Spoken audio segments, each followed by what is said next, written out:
Vamos a seguir estudiando la carta a los Corintios. Y lo que vamos a observar es a Pablo como un ejemplo de ver y vivir hacia la gloria. Es importante esas dos cosas que tenemos. Uno es ver las cosas. Y Pablo nos dice explícitamente cómo es que él mira hacia la gloria de Dios. Pero no es solo de ver, sino también de vivir. Y Pablo es un gran ejemplo de eso. Y es importante, hermanos, porque a veces tenemos una cuestión como que cuando decimos no veamos las cosas mundanas, sino lo celestial, a veces la forma en que agarran esas situaciones, entonces me voy a poner a ver videos de YouTube de cómo es de que se cumplen las profecías. Y sale alguien con mucha creatividad diciendo, miren, aquí se cumplió esta profecía.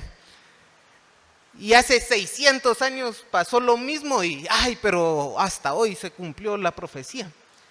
Y tendemos a ser personas así, creemos que estar pendientes de la venida de Cristo es solo ver, y la cuestión es de que qué estamos viendo también, ¿verdad?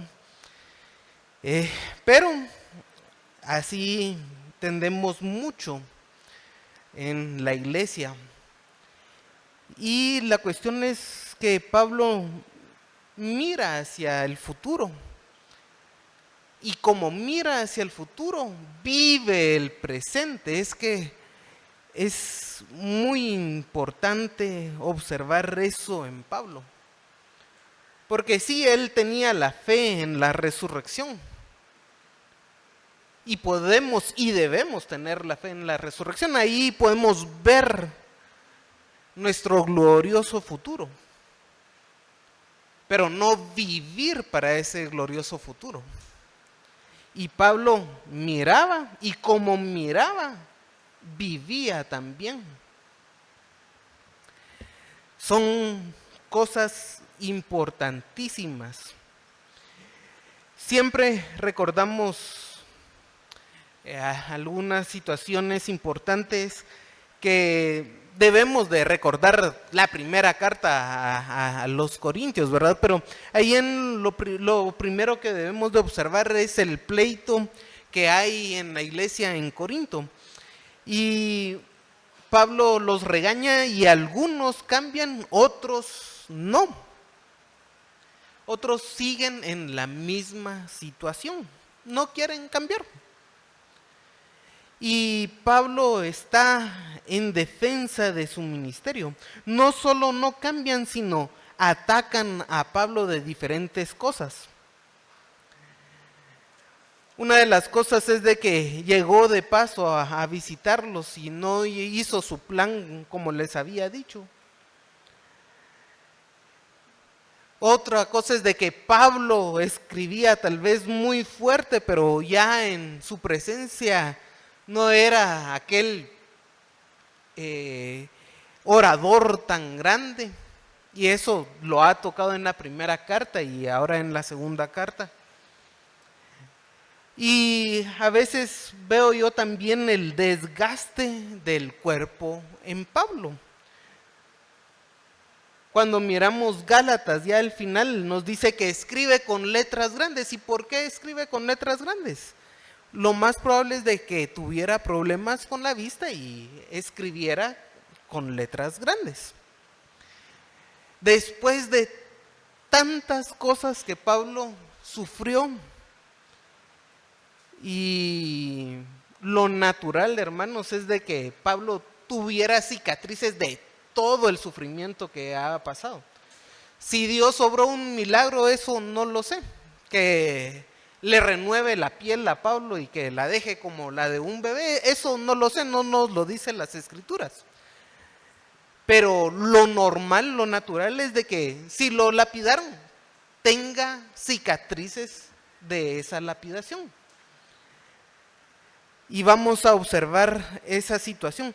Pero esto, hermanos, es importante porque cuando observamos la primera carta a los Corintios, observamos unas personas que andaban buscando gloriarse a sí mismos, enorgullecerse ellos mismos. Y si viene alguien todo lastimado, ¿en dónde está la gloria de Dios ahí?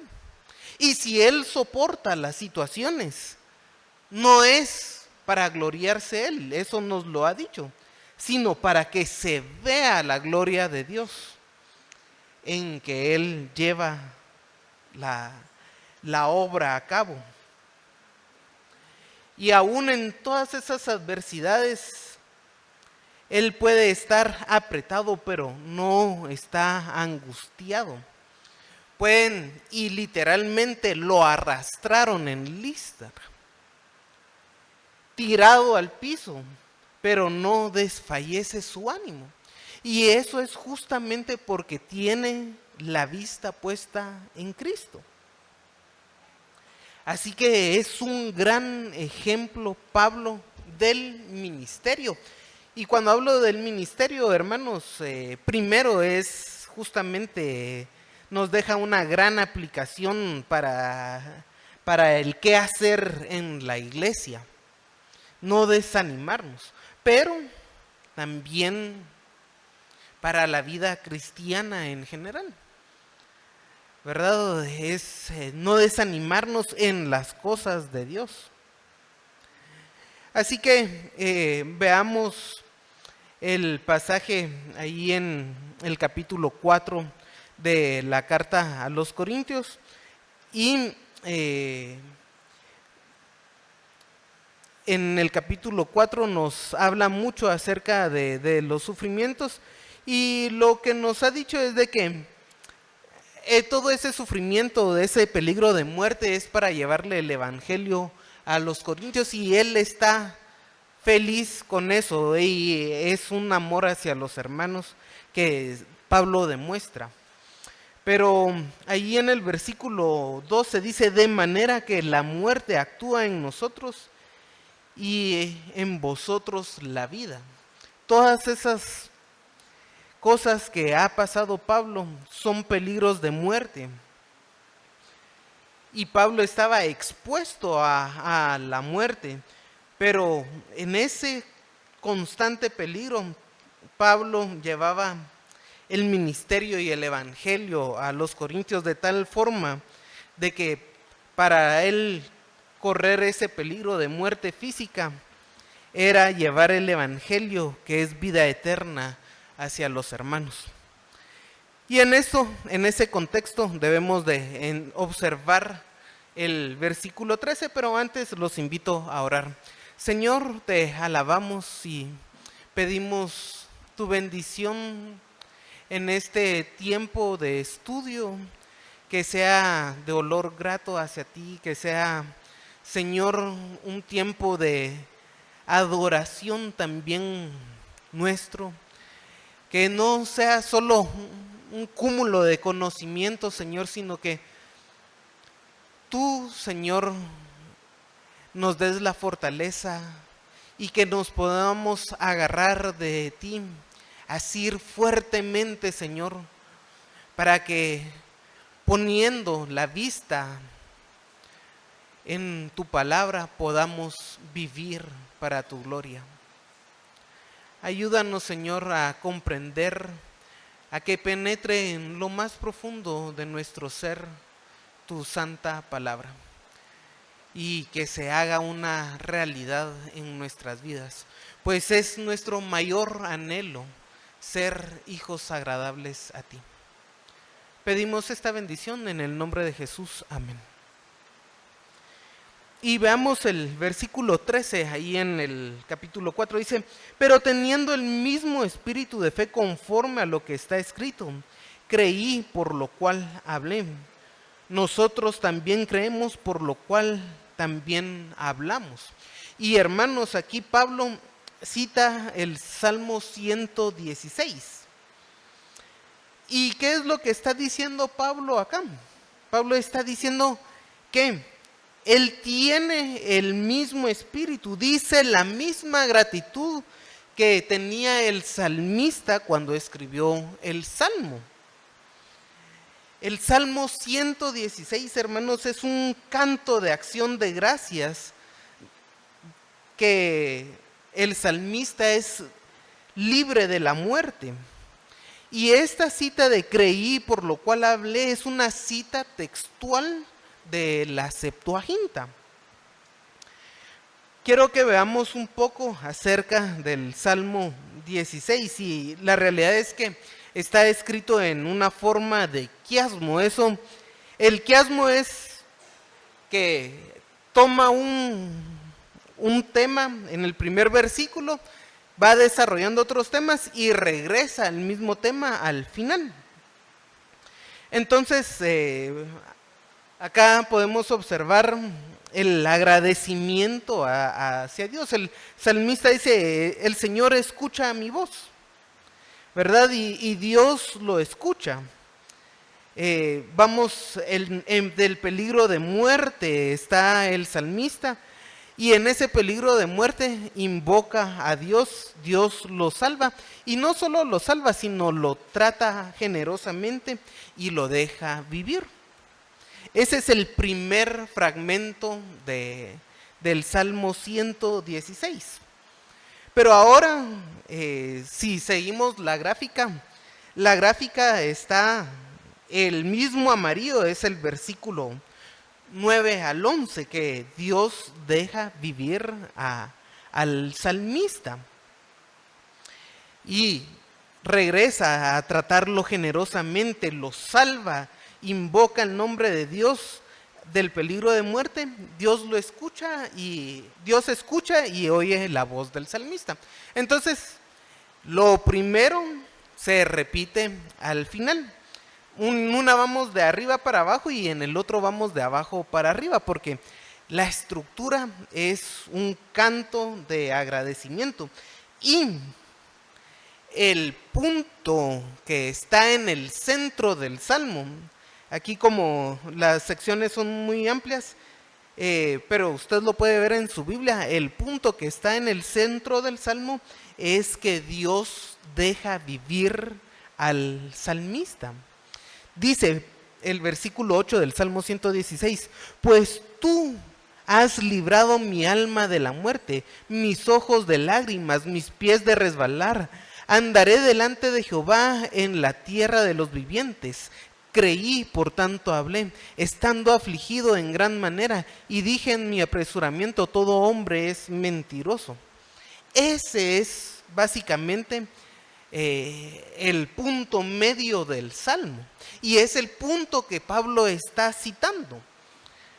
Pablo está agradecido con Dios, hermanos, en medio de la aflicción que ha tenido, aún en los problemas con la iglesia en Corinto, que ellos se han portado con ingratitud hacia Pablo. Y todas las situaciones que Pablo ha vivido, él está feliz y agradecido con Dios porque Dios lo deja vivir.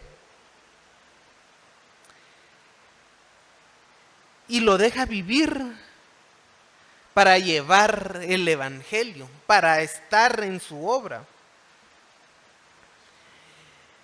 Y es una forma en que Pablo comparte con sus hermanos cómo Dios lo sostiene, ¿verdad? Y es sumamente importante esa situación, que Dios lo libra de la muerte. Y así como el salmista decía, creí, por tanto hablé, dice Pablo, nosotros que también, no es solo Pablo, sino nosotros, dice, aquellos que llevamos el evangelio, creemos por lo cual también hablamos. Todos tenemos el mismo sentimiento de gratitud hacia Dios.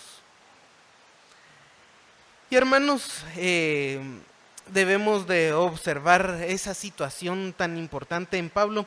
Y sigue Pablo, sabiendo que el que resucitó al Señor Jesús, a nosotros también nos resucitará con Jesús y nos presentará juntamente con vosotros.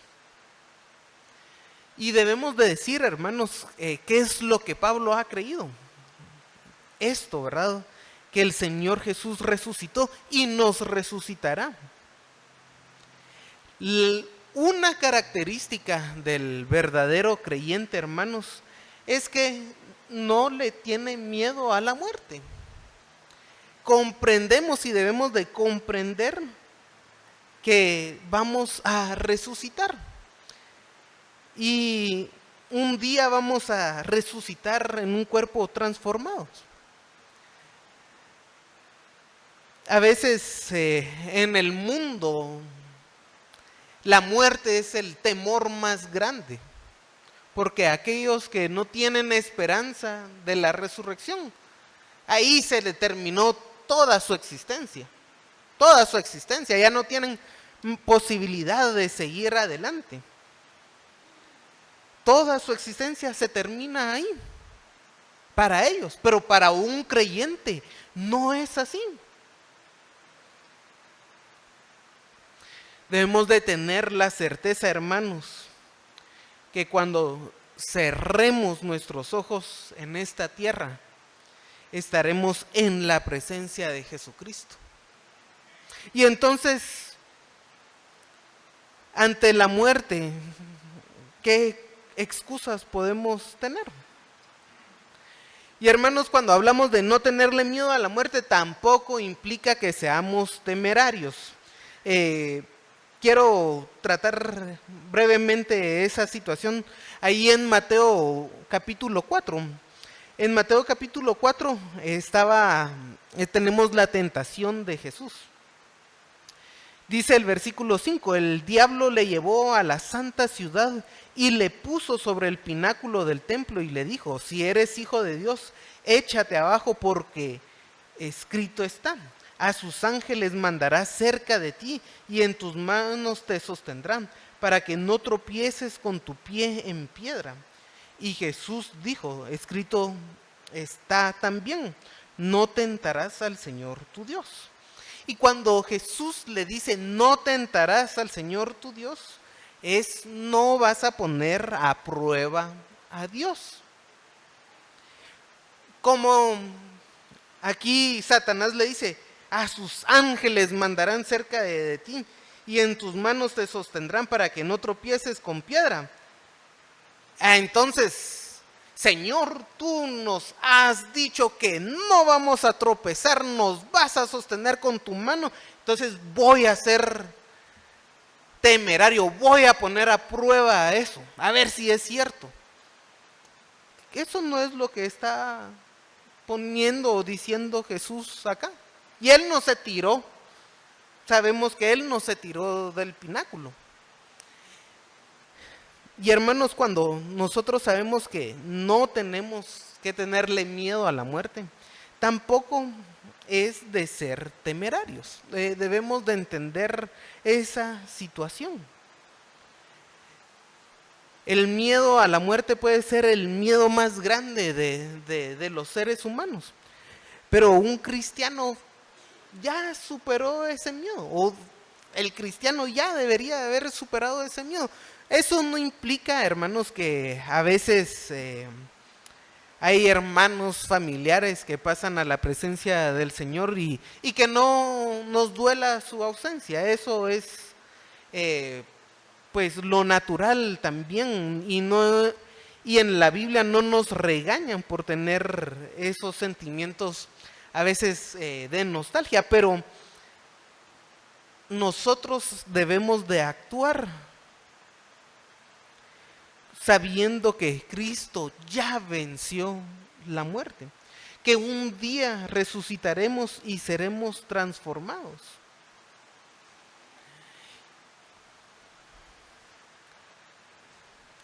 Hermanos, lo que Pablo nos dice,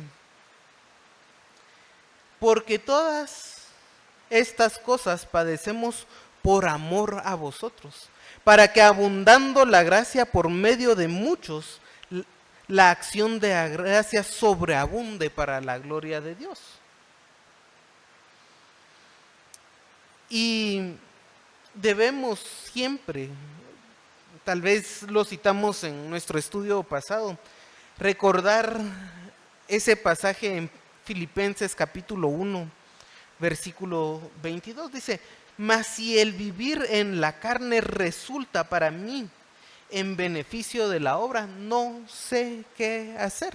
Y Pablo en Filipenses nos ha dicho que probablemente él parta a la presencia del Señor y que está estrecho en su vida.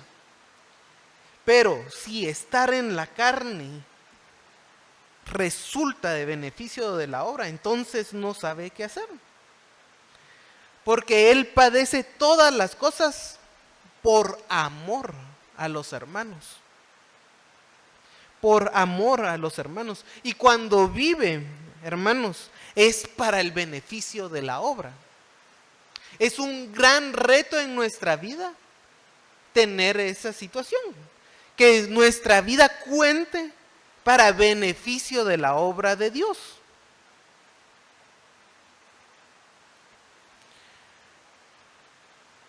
Porque de lo contrario, estar con Cristo es muchísimo mejor.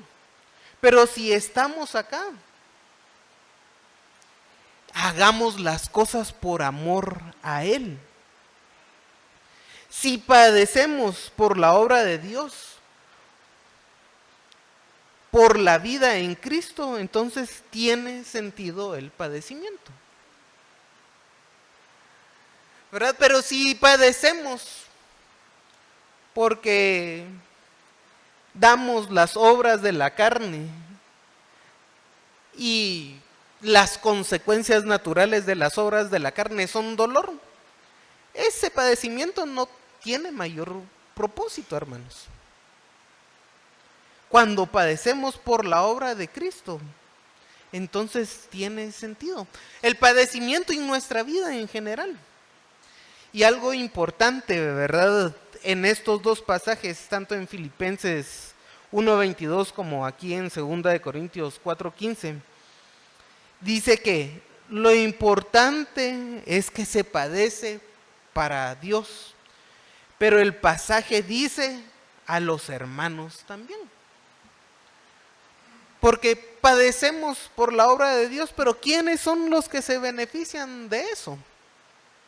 ¿Quiénes son los que se benefician de eso? Voy a decir, ay, yo amo tanto al Señor y voy a sufrir en mi mente por la obra de Dios. No voy a interactuar con nadie, pero voy a sufrir en mi mente por la obra de Dios. Muchos, y recordemos el problema que tenemos acá, el problema es la discusión de Pablo con los hermanos en Corinto.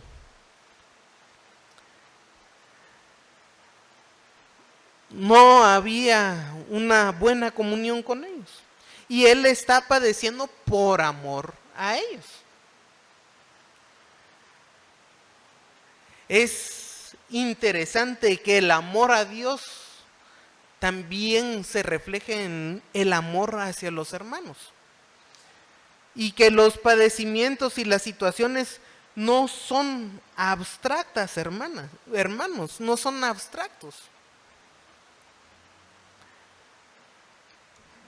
Pero a veces creemos que podemos amar a Dios y aborrecer a nuestro prójimo. Amar a Dios y alejarnos de nuestro prójimo.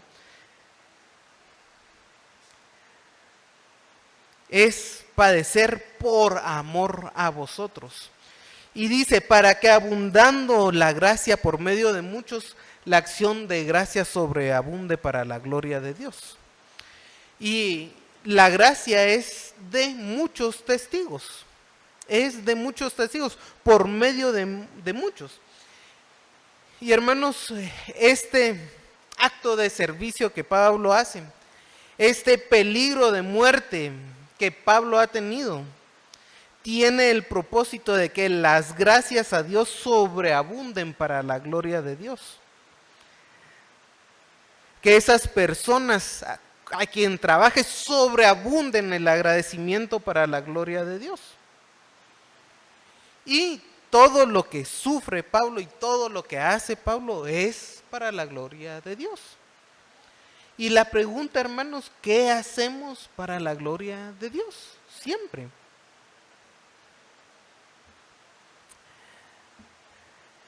Pablo tenía muchos problemas y nos da un gran ejemplo y debemos siempre pensar, este domingo, ¿qué he hecho para la gloria de Dios?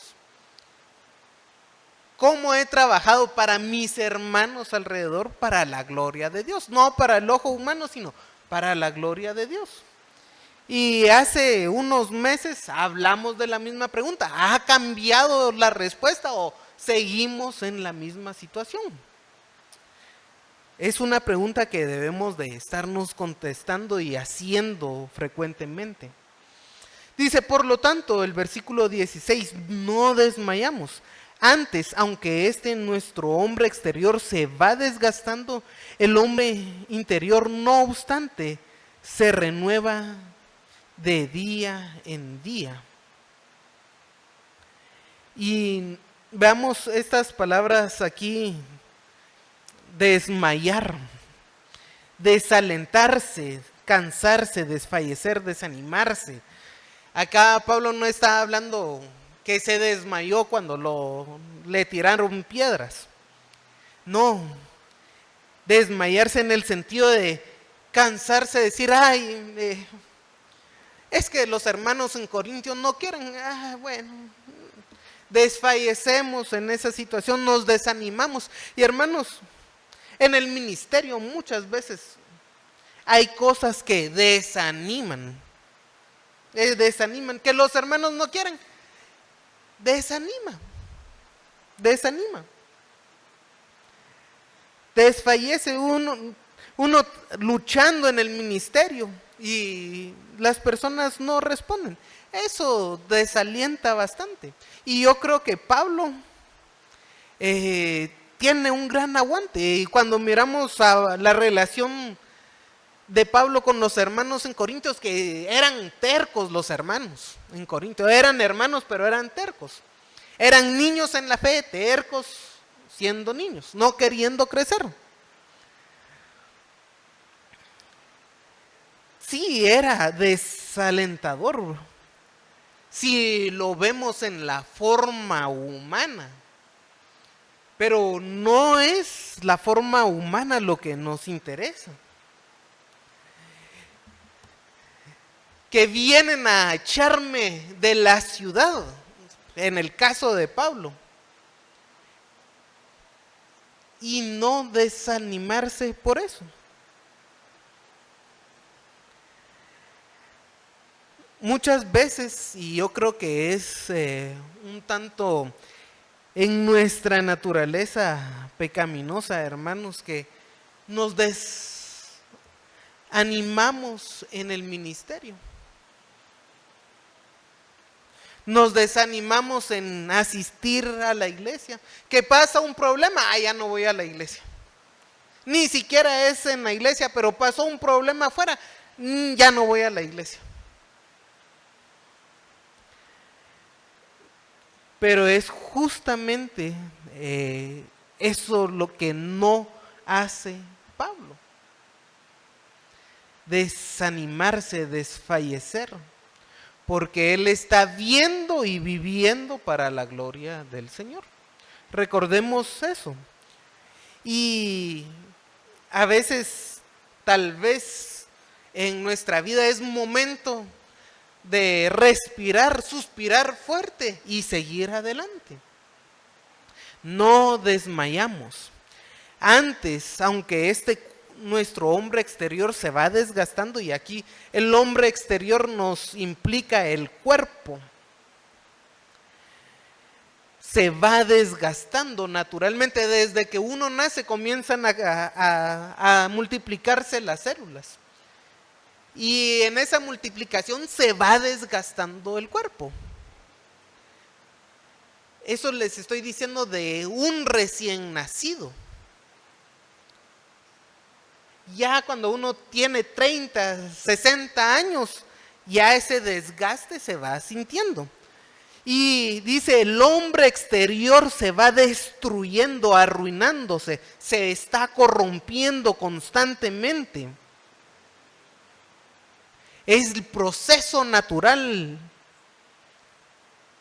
es el deterioro del cuerpo. Aún así, el interior, no obstante, se renueva. Llega a ser restablecido como si fuera nuevo o mejor aún. Esa es la idea de esta palabra. Que se renueva y se establece como si fuera nuevo o mejor. Mejor, con mayor ánimo para la situación. Y debemos de entender, hermanos, que cuando nos dice que se va desgastando, que no desmayamos, indica una acción continua, como si estuviera en caída. Ese hombre exterior, ese vaso frágil que ha citado Pablo, está en constante desgaste. Y en la época de Pablo, la esperanza de vida aún era menor. La calidad de vida era aún menor que la que tenemos ahora.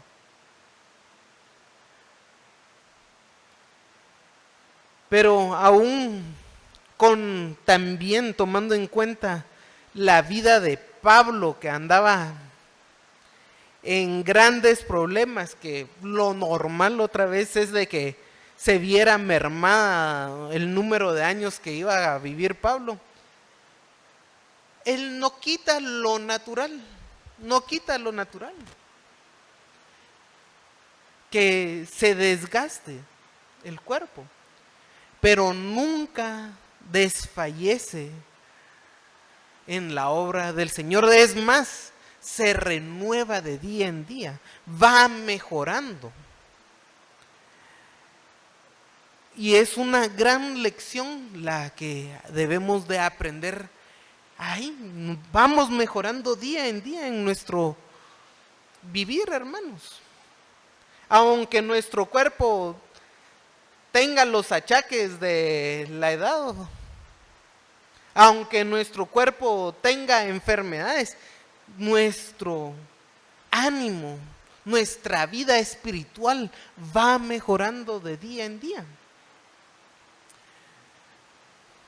Antes de pasar al versículo siguiente, quiero que veamos muchas de las situaciones que Pablo ha vivido. Ahí en Hechos capítulo 9 tenemos la conversión. Y ustedes se recuerdan que cuando Pablo viajó se quedó ciego. Y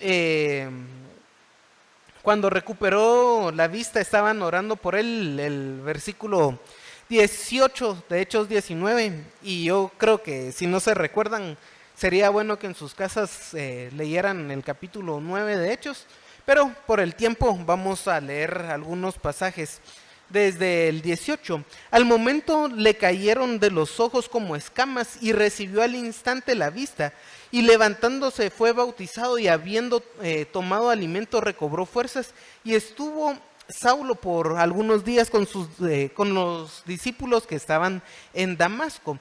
Enseguida predicaba a Cristo en las sinagogas, diciendo que este era el Hijo de Dios. Y todos los que oían estaban atónitos y decían: ¿no es este el que asolaba en Jerusalén a los que invocaban este nombre? Y a eso vino acá, para llevarlos presos ante los principales sacerdotes. Pero Saulo mucho más se esforzaba y confundía a los judíos que moraban en Damasco, mostrando que Jesús era el Cristo. pasados muchos días, los judíos resolvieron en consejo matarle. ¿Y por qué leemos esta situación? Porque estamos hablando de la conversión de Pablo. Y cuando pasaron los días, no dice los años, dice días, los judíos tuvieron en consejo matarle. Desde allí comienza la persecución de Pablo. Desde ahí comienza la persecución de Pablo. Más adelante nos va a dar un testimonio de lo que ha vivido en la segunda carta y vamos a estudiar con más detenimiento cuando lleguemos al capítulo 11, pero leamos parte del capítulo 11. Dicen, yo más en trabajos más abundantes, en azotes sin número, en cárceles más, en peligros de muerte muchas veces. De los judíos 5 veces he recibido 40 azotes menos 1, 3 veces he sido azotado con varas, 1 vez apedreado, 3 veces he padecido naufragio, 1 noche y 1 día he estado como náufrago en alta mar, en caminos muchas veces, en peligros de ríos, en peligros de ladrones, peligros de mi nación, en peligros de gentiles, peligros en la ciudad, peligros en el desierto, peligros en el mar, peligros entre falsos hermanos, en trabajo y fatiga, en muchos desvelos, en hambre, en sed, en muchos ayunos, en frío y en desnudez, además de otras cosas, lo que sobre mí se agolpa cada día, la preocupación por todas las iglesias. Y leemos esto, hermanos, porque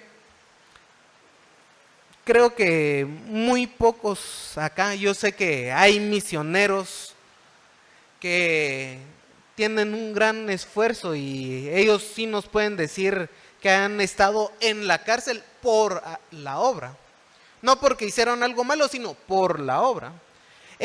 Alguien ha recibido azotes, ha peligrado su muerte en el ministerio aquí en la iglesia. Lo han azotado 5 veces 40 menos 1 los judíos, o 3 veces dentro del imperio romano, 1 vez apedreado. Alguien ha naufragado, han estado en peligros de ríos dentro de la iglesia. Cuánto trabajo y fatiga, se han desvelado. Aquí no hacemos vigilias, pero alguien se ha desvelado por amor a los hermanos, que dice, tengo que llegar en la madrugada a la iglesia para arreglar. Frío, desnudez, hambre. Creo que el testimonio que nos da la vida de Pablo es muy grande y es casi que incomparable con lo que vivimos nosotros por el ministerio, Pero ¿qué es lo que nos dice el versículo 17? Ya regresando al capítulo 4. Dice, porque esta leve tribulación momentánea produce en nosotros un cada vez más excelente y eterno peso de gloria. ¿Qué es lo que describe Pablo? ¿Cómo ha vivido Pablo y qué categoría le da Pablo a ese sufrimiento? ¿Qué adjetivo le pone? Dice, esta leve tribulación momentánea. Leve, miren, leve, liviano, fácil de llevar, insignificante, no difícil de tolerar, de poca importancia. Solo que nos azoten 1 vez a nosotros y vamos a decir leve.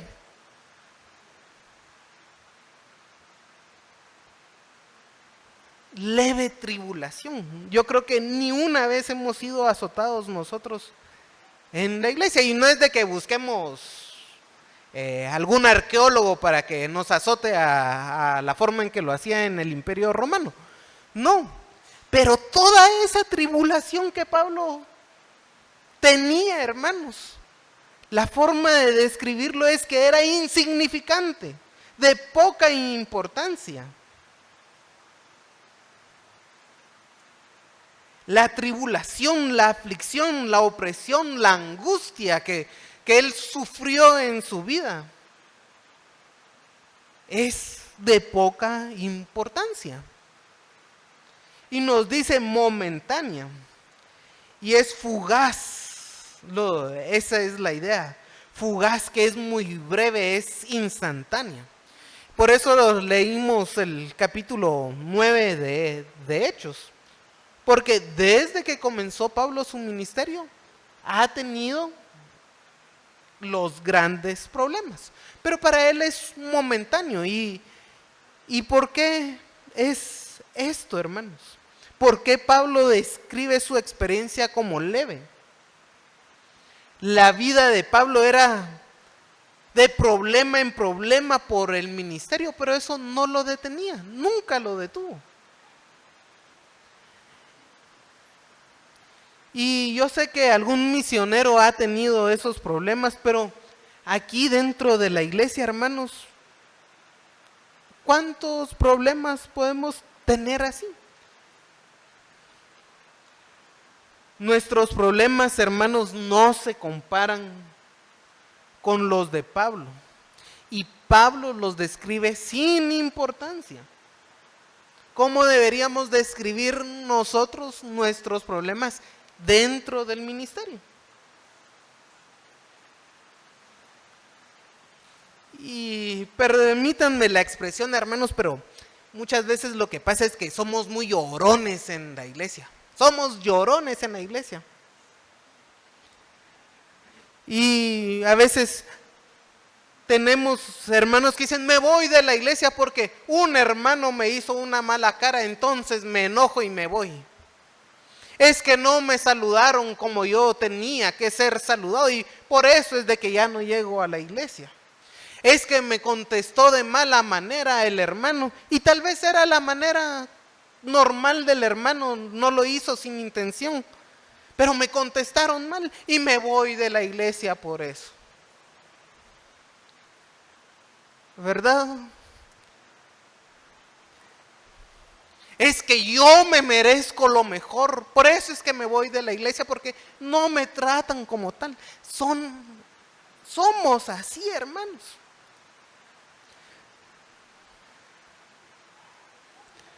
Y para poner excusas, aún peor. Yo no voy a la iglesia porque hay mucho tránsito, hay mucho calor, hay mucho frío, es muy temprano, es muy tarde, estoy muy cansado. ¿Por qué decimos esas situaciones?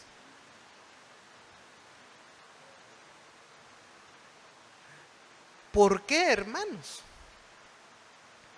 ¿Por qué Pablo describe su testimonio de ser apedreado, de ser latigado, de fatiga, de hambre, de desvelos, de hambre, de sed por el ministerio, de peligros, de naufragio, de todo lo que hemos leído, como una leve tribulación momentánea? Y eso que han pasado años que Pablo vive en las mismas situaciones.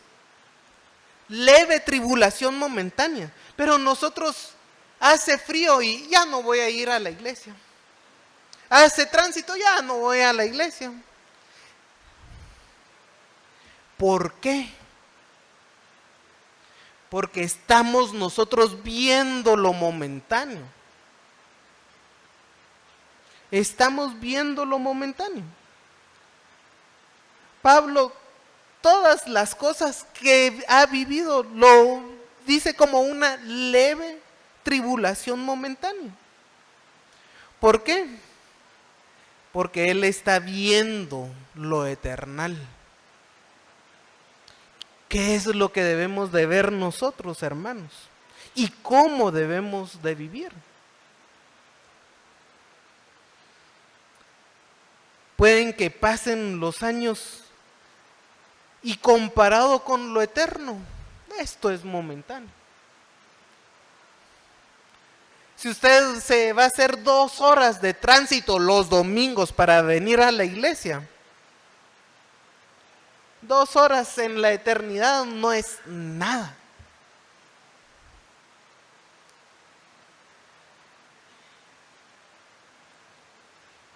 Entonces, veamos lo eterno. Y hermanos, una situación que sí debemos de tener en cuenta es que aún esto momentáneo tiene valor, no es para despreciar la vida que tenemos acá, sino que actuemos en esta vida como viendo lo eternal. No es que no importe lo que haga en esta vida, pero no es lo final. Pablo va a seguir hablando de lo momentáneo y dice que todos vamos a compadecer ante el tribunal de Cristo para que cada uno reciba lo que según ha hecho, sea bueno o sea malo. Y eso lo tenemos justamente ahí en el capítulo 5 y yo espero que lo podamos ver. Dice: porque es necesario que todos nosotros compadezcamos ante el tribunal de Cristo, ¿verdad? Para que compadezcamos cada uno y cada uno reciba según lo que haya hecho mientras estaba en el cuerpo. En esto momentáneo, el Señor lo va a juzgar. Sí importa lo momentáneo, pero nosotros debemos de tener nuestra vista en lo eternal, para hacer buen uso de esto momentáneo.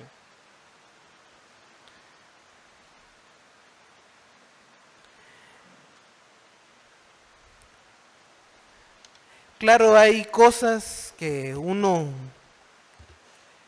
tiene una excusa, digamos, si a mí me dio dengue y el médico me dijo no vaya a la iglesia, sino quédese.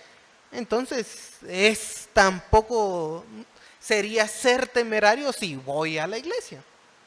Porque, ¿para qué? Pero, hermanos, el problema muchas veces es de que nosotros ponemos muchas excusas, nos decimos que no queremos hacer las cosas, diferentes situaciones que ocurren normalmente en la iglesia porque somos pecaminosos. Pero que no llegan ni a lo leve de las tribulaciones de Pablo. Pero pongamos nuestros ojos en lo eterno. Por eso dice Pablo, al ver esa situación, la vida terrenal que es momentánea y puede ser una leve tribulación, en esa tribulación produce en nosotros un cada vez excelente y eterno peso de gloria. Un excelso, y aquí excelente es con exceso hasta exceso, digamos fuera de proporción, desproporcionalmente, es lo que está acá, peso de gloria. Es una cuestión superlativa. Exceso con exceso hasta el exceso, fuera de proporción, lo que produce en nosotros esas pequeñas tribulaciones que podemos pasar acá por el ministerio, para la gloria eterna recibida. Y debemos otra vez poner en contraparte lo momentáneo a lo eterno, lo pequeño y lo insignificante que son las tribulaciones, al exceso de exceso, a lo desproporcionado que es la gloria recibida.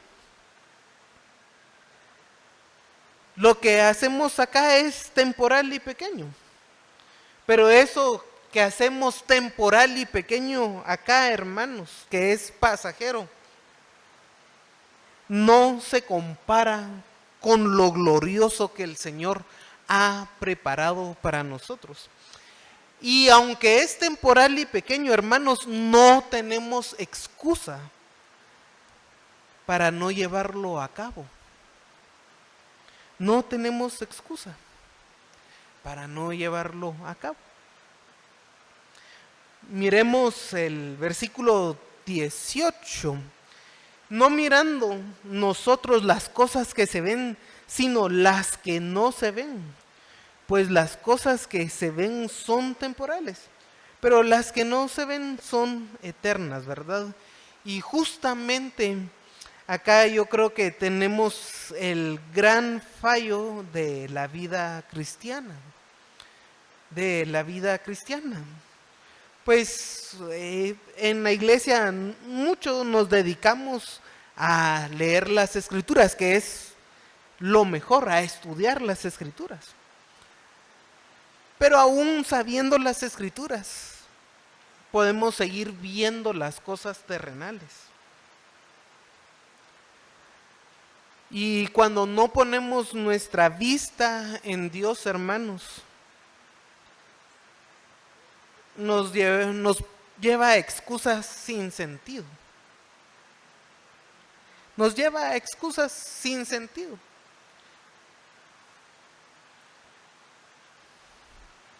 Fíjese que no fui a la iglesia porque ayer me desvelé. Estaba muy cansado de toda la semana. Y eso es un sinsentido al observar las prioridades que debe de haber. Pablo sí podía decirle a los hermanos, fíjense hermanos que para llegar allá naufragué y por eso me atrasé. Me encarcelaron y ya no llegué. Me dieron chicotazos y por eso ya no llegué a tiempo. Pero muchas cosas de las situaciones que vivimos son excusas sin sentido. Ponemos excusas en nuestra vida cristiana ¿por qué? Porque no damos prioridad a lo que es prioritario. Ayer no leí las escrituras porque estaba muy cansado del trabajo. Y yo les digo, hermanos, y pongo el ejemplo, cuando alguien me diga, no fui a trabajar una semana porque estudié las escrituras, entonces le voy a decir, ay hermano, cuide también su trabajo. Pero eso no sé si algún día va a pasar. Porque nuestra prioridad no es Dios. Y cuando la prioridad no es Dios, no le ponemos mucha atención a las cosas de Dios. No reconocemos a Dios como Dios. Eso nos va a llevar a pecados, a buscar las cosas satisfactorias para nuestra vida, ¿verdad? A ponernos excusa para crecer espiritualmente, trabajo, tiempo, cansancio, gustos, me gusta o no lo que está en la iglesia.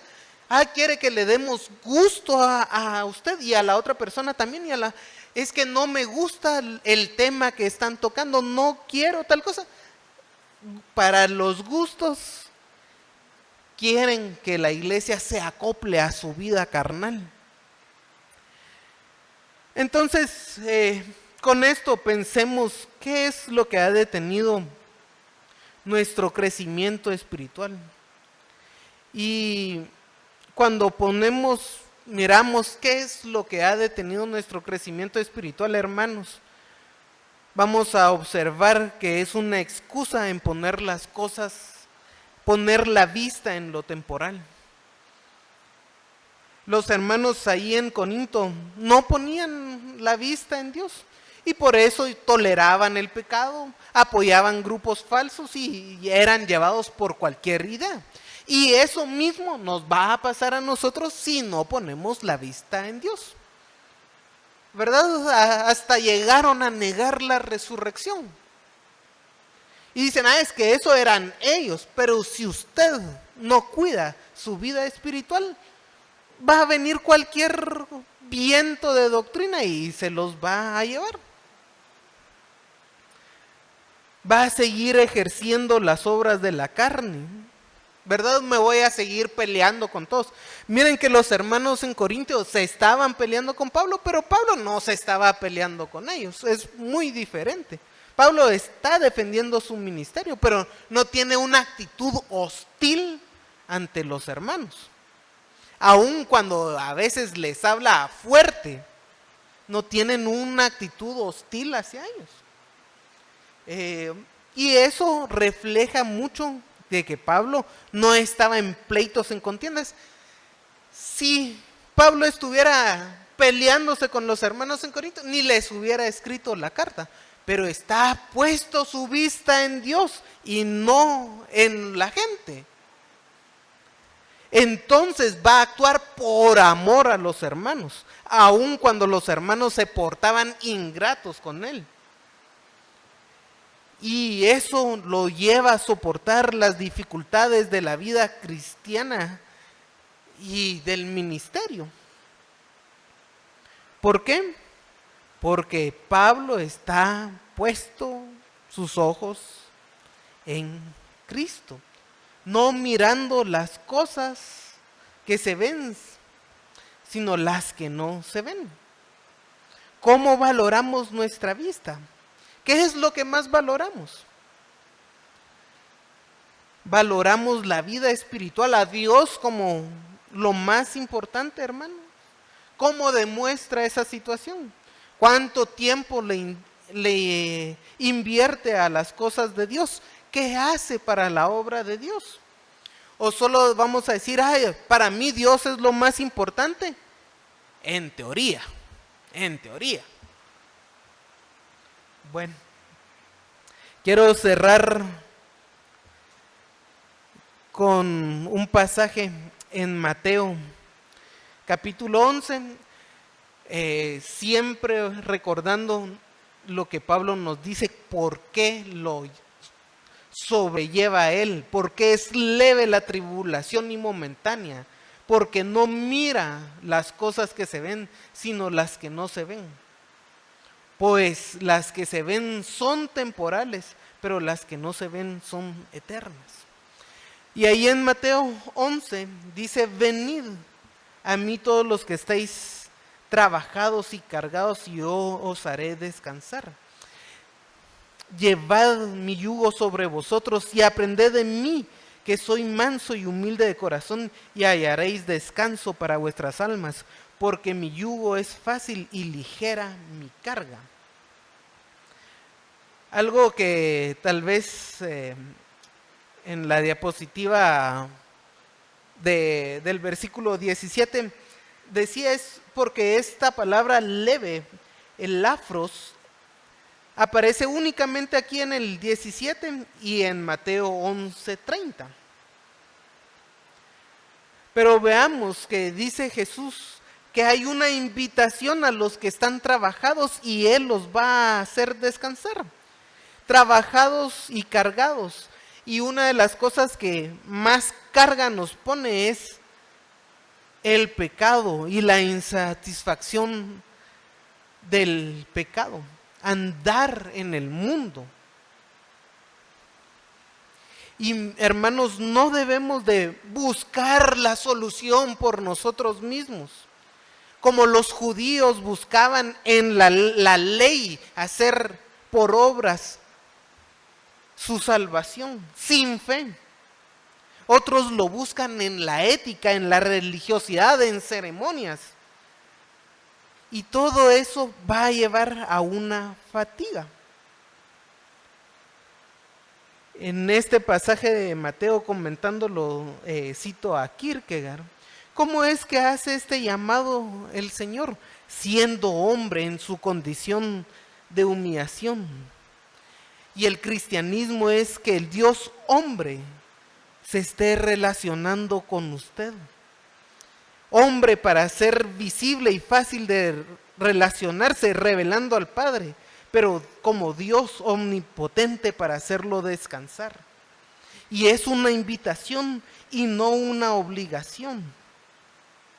Pero es una invitación que es imposible de negar cuando usted comprende. Yo os haré descansar. Como pleno Dios tiene la potestad de llevar ese descanso, pero dice, llevad mi yugo.